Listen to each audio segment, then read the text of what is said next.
The S&P 500 has just cleared 3,300 for the first time, whilst the German DAX is within a whisker of the all-time highs.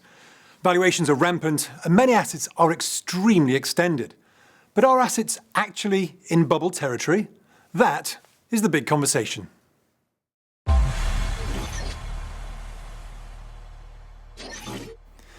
would seem to be obvious that we are in bubble territory across a great many assets, and that these bubbles are still being fueled by central bank excesses across the world. But bubbles are the result of euphoric human emotion, and bubbles are usually relative, with investors piling into one asset over and above all others.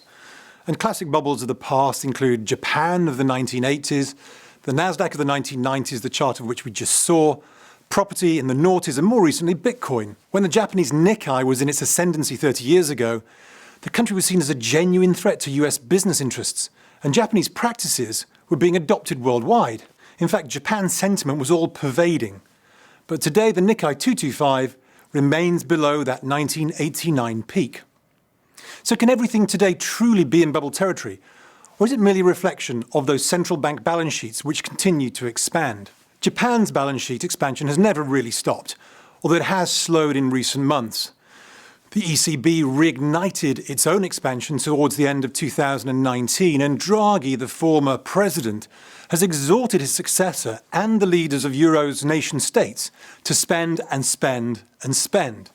And the Fed, albeit on a short-term basis, due to issues in the repo market, has expanded its balance sheet at the fastest pace since 2009. And of all the key central banks, it's only really China that has remained in a sort of neutral mode.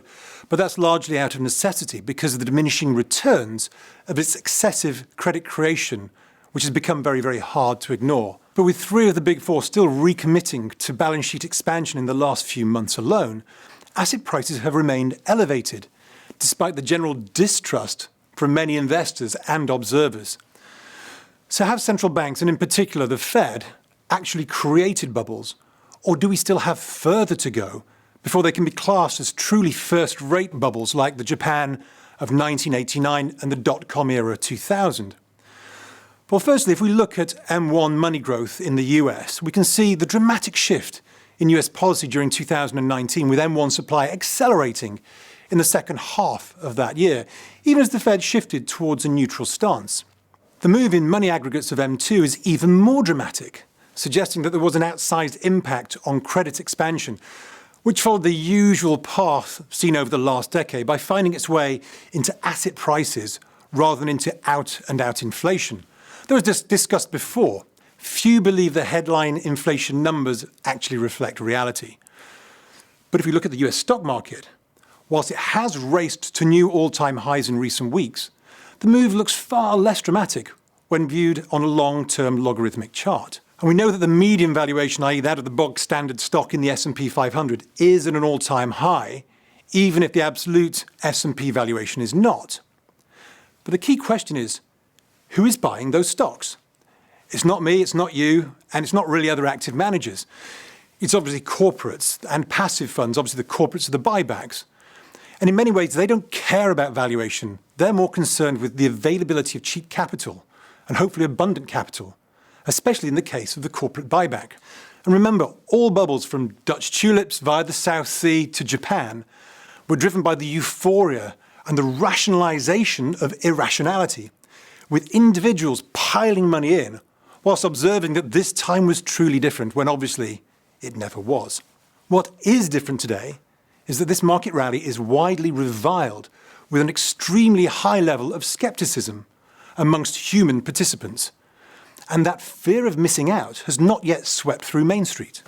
The last few years have been dominated by mutual fund outflows. And another relative argument is that the extremely low levels of interest rates and yields support higher equity prices anyway. Now, clearly many would argue that it's bonds themselves that are stretched, and it's not just sovereign bonds with their negative yields, but also huge swathes of lower quality investment grade and most of the junk bond corporate market also looking excessive. But as we've discussed before, until that framework is broken, then overpriced bonds will continue to drive overpriced equities, with both being extreme, but arguably neither of them in bubble territory. And so the bizarro world of buying bonds for capital gains and buying equities for income can continue whilst the central bank framework is intact. But what about real estate prices? In 2006 to 2008, there was a property bubble in the US and a good number of other countries. And prices have now exceeded those extremes. So surely, property must again be in a bubble. But if we take those US property prices relative to GDP, you can see that they've lagged despite the anemic growth that the US and much of the world has experienced in the 12 years since that bust. And again, as mentioned previously, if bubbles are relative, then US house prices have significantly lagged the equity market. So property on this metric actually looks cheap, and it might even be sensible to switch some resources from one to the other. In Europe, house prices, at least those of the Eurozone, have moved further ahead of their 2008 peak, although maybe that's understandable given that rates in the Eurozone have been in negative territory. Some mortgages in Denmark, which although it's outside the Eurozone is still tied to the bloc's policies, are actually paying borrowers of capital. But just like in the US, we can see that when adjusted for GDP growth, even European house prices, under these extraordinary conditions, have failed to beat their 2008 peaks, and that's despite the Eurozone debt crisis weighing on GDP growth during the intervening years. Eurozone M2 growth has been somewhat lackluster versus Eurozone M1 growth, and that's suggesting that the ECB policies have not been sparking the same animal spirits as they have in the US. So whilst it's true that the everything bubble has pushed prices and even valuations to an extreme in many locations, it's hard to say that it's created a true bubble in animal spirits.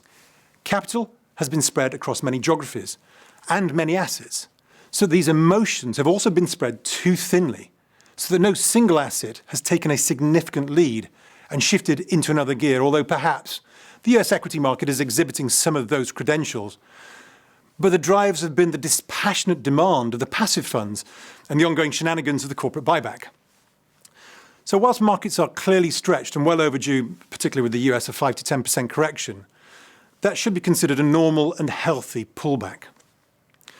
The first full week of 2020 did see the Fed contract its balance sheet, but that was quickly followed by a rebound last week and an even healthier move in the S&P 500 to the upside. So what is the Fed's tolerance for weakness in the equity market versus their recent comments showing concern that their efforts to backstop the funding market has distorted prices and in particular equities? Well, the Fed should now be taking their foot off the pedal, and that should feed through to a lower trajectory for the S&P 500. And dare I say it, even a down week on the index. We currently have prices that are clearly extended, but it would be very hard to say that the public's emotional involvement with asset prices is so extreme that it could lead to the sort of populist mass exit that results in extended losses in the equity space.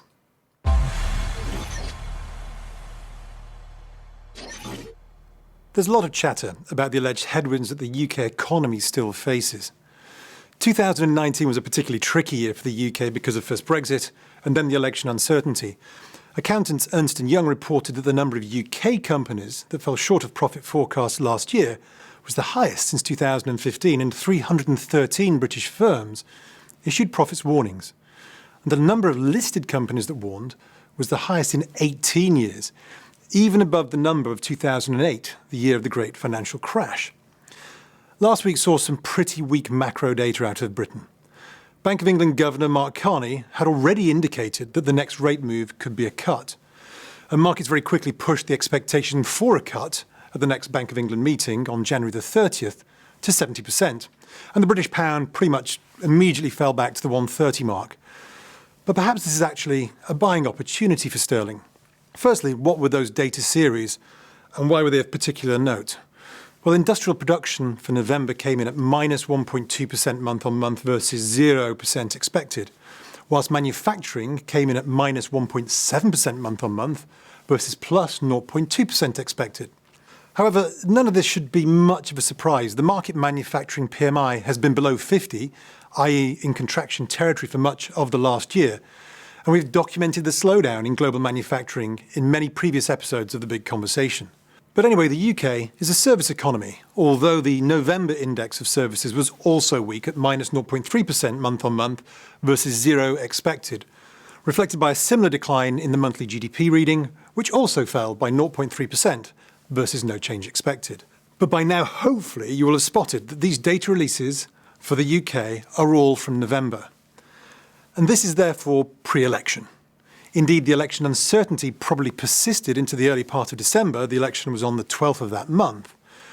And because the polls had started to narrow, maybe people's concerns had picked up. But as we all know now, the Conservatives won a landslide. Therefore, not only is the data reflecting pre-election uncertainty, in many ways it reflects a completely different UK to the one that has emerged post-election. And we can perhaps already see the potential pickup. Last month's final reading for the Market Services PMI for December saw a healthy rebound from the initial reading of 49.1 to end the month with a final reading of 50, suggesting that optimism had already rebounded after the election. And even before the election, the November construction data had already started to rebound, with construction output registering a rise of 1.9% month on month versus 0.6%, suggesting that this key sector for UK sentiment was already on the turn after a torrid time for much of the last 12 months when viewed via the construction PMI.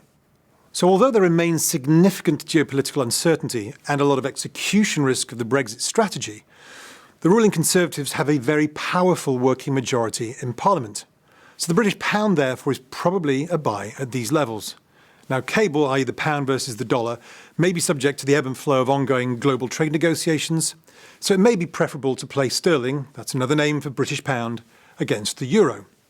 Eurozone inflation targets remain a distant dream, and unless we have a surge in coordinated global growth, the prospects for the euro will remain relatively subdued. We do have to be a bit mindful of the key short-term support for the pound versus both the dollar and the euro. For instance, there is a gap from 128 to 126 versus the dollar. But short-term, with FX volatility having dropped back, maybe optionality looks attractive, though the cost of buying one-month calls versus one-month puts on cable are back towards the top of the range. And for corporate UK in general, the easing of domestic political tension, plus a focus on fiscal expenditure, should allow many of those companies that missed forecasts last year to bounce back healthily in 2020.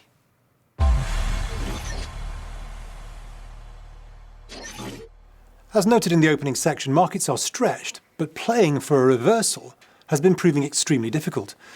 Buying protection on the equity market, and particularly the S&P 500, has been something of a mug's game. You basically pay your premium, the market marches higher, and you have to start again, bleeding away your option premium and making it very costly to carry protection strategies. And even if the market does correct, it will often be from a level that is much, much higher, meaning that the strikes of the put options that have been bought are now much further out of the money when the correction comes. Furthermore, the structural shift that took place in 2012, where asset managers switched from buying tail hedges to selling options for yield enhancement, means that spikes in volatility are quickly suppressed, such that the window to monetize protection is very short. So what sort of strategies can we use? Well, firstly, there's a myriad of caveats. Every investor has a different time horizon, a different portfolio, and a different risk profile and risk tolerance. Therefore, there can never be one strategy that fits all. And in many ways, it's not just about the winning strategies, but also the ones that lose the least, whilst also keeping some skin in the game. One area that might be of interest is actually outside equities altogether. FX volatility, currency volatility, has returned to the 20-year lows. The last time that the CVIX, which is a bit like the VIX for FX, was at 5 was in 2014. And that was the only time it reached those levels since 2000. During most, though not all, equity periods of volatility, we've also seen a rise in FX volatility, though the magnitude of the moves in FX volatility tend to be smaller. Nonetheless, FX volatility is at historically lower levels today than equity volatility, though not everyone will be able to buy pure FX volatility. In the equity space, a key question is how much faith do you have in the US equity market during the next downturn? Historically, Europe has tended to have a higher downbeat than the US, and I'm talking about the S&P 500 for the US. And what that means is that Europe falls normally more than the US during a major pullback. Now, today, many think that the US is a greater risk, and obviously this is also a US election year. But, and it's a big but with again lots of caveats, if you think that the historical pattern of Europe declining by a greater amount than the US during a major correction still holds true, then you could buy, for instance, a Eurostoxx March 20th, 2020 95% put and sell the S&P 500 equivalent for around about zero cost and maybe even a small credit. Now, clearly this does not hedge a portfolio, but there haven't been too many occasions over the last decade when you could have put this trade on for free. If the market continues to rally, well, the position has not cost anything apart from your commissions. If it sells off and the historical patterns hold true, then Europe should fall more than the S&P. And you could also do this by selling a FTSE 100 put rather than the S&P to fund the position. But this would incur a small cost because FTSE volatility is currently one of the world's lowest. But remember, with this position, you are short an option here. So there is leg risk, and therefore that's not going to be for everyone. The third trade, and one that's been quite popular over the last 12 months, has been buying a 100 strike call on the euro-dollar futures. That's the interest rate contract and not the currency pair. The thinking here is that if either the markets or the economy have a serious wobble, then the Fed will furiously cut rates again towards zero. And if the market starts pricing negative interest rates in the US, as many think they will, then that 100 strike comes into play. So the DEC 2021, that's December 2021 100 strike, and also the 99.75 strike, they already have a reasonable amount of open interest, so quite a lot of people have bought these contracts already. So it's clear that these euro-dollar trades have already been popular expressions to hedge a real slowdown over the next 2 years.